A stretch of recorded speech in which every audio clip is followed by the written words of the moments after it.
Det er det hellige evangelium, skriver evangelisten Matthæus.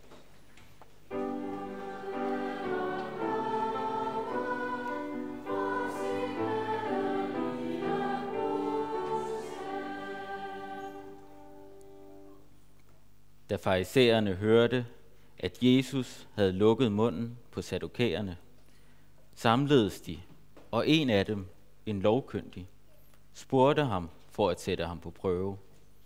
Mester, hvad er det største bud i loven?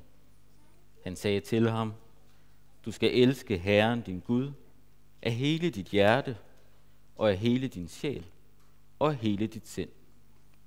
Det er det største og det første bud. Men der er et andet, som står lige med det. Du skal elske næsten som dig selv. På de to bud hviler hele loven og profeterne. Mens farisæerne var forsamlet, spurgte Jesus dem, hvad mener I om Kristus?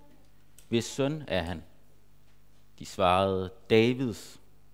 Han sagde til dem, hvordan kan David så ved ånden kalde ham herre og sige, Herren sagde til min herre, sæt dig ved min højre hånd, indtil jeg får lagt dine fjender under dine fødder.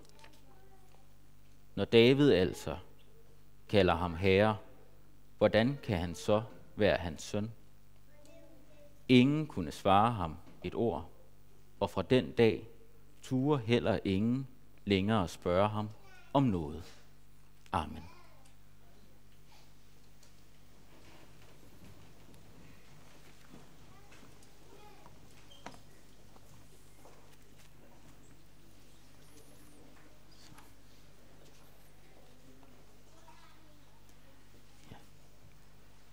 Det vi har hørt om i dag, det er det, der traditionelt kaldes det dobbelte kærlighedsbud.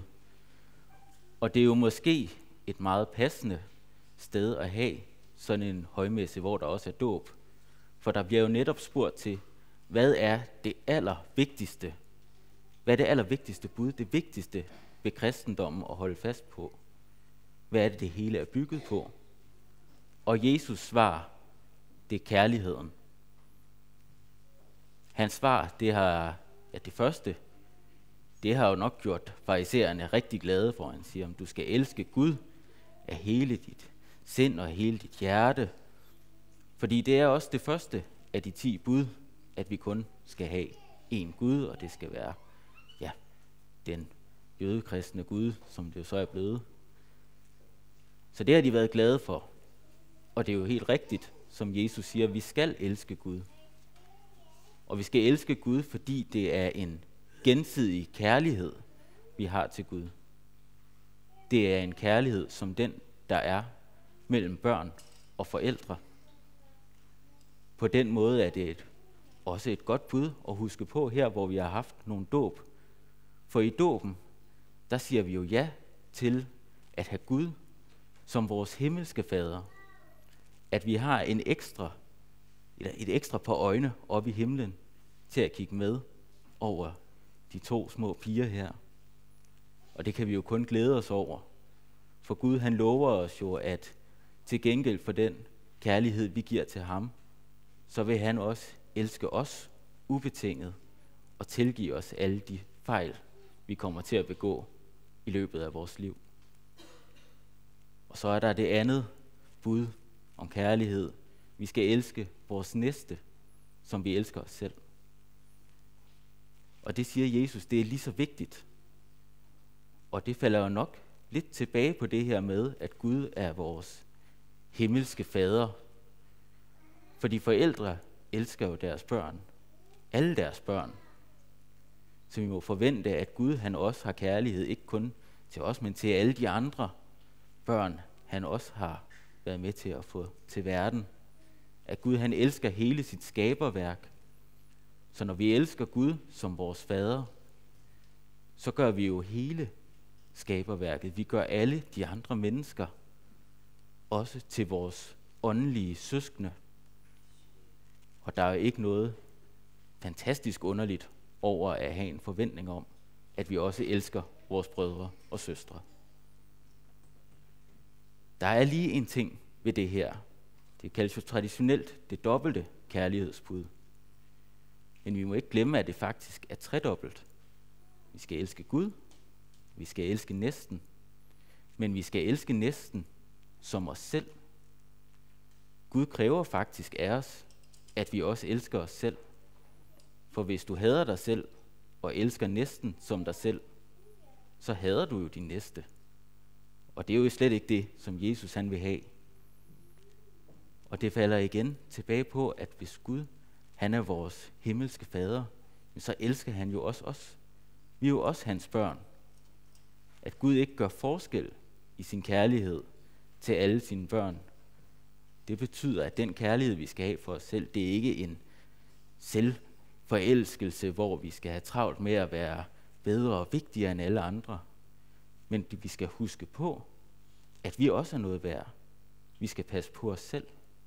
Vi er nødt til at være noget for os selv, for at vi kan være noget for andre.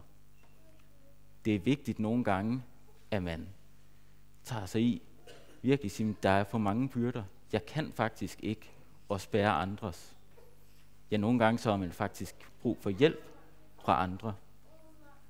Så ligesom vi i kærligheden til næsten skal bære deres byrder, så skal vi også elske os selv nok til at huske på at bede om hjælp fra vores næste, når det er os, der har brug for hjælp.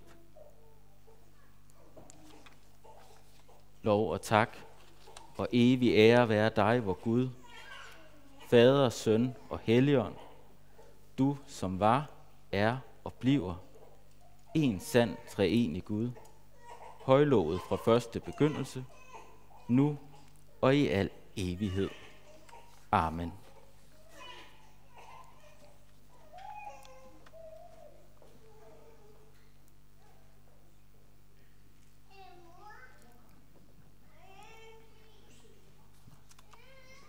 Lad os alle bede. Himmelske Fader, vi takker dig for, at du åbenbarede dig i Jesus Kristus. At du kom til os og mindede os om, at først af alt var kærligheden, og størst af alt var kærligheden. Vi beder for, at du må være med de syge og lidende, og bringe dem håb og trøst. At du må komme til alle verdens nødstedte og hjælpe dem igennem deres trængsler. Og at du vil lade alle dem, der har brug for hjælp til at bære deres byrder, blive mødt af hjælp, netop den hjælp til at bære deres byrder.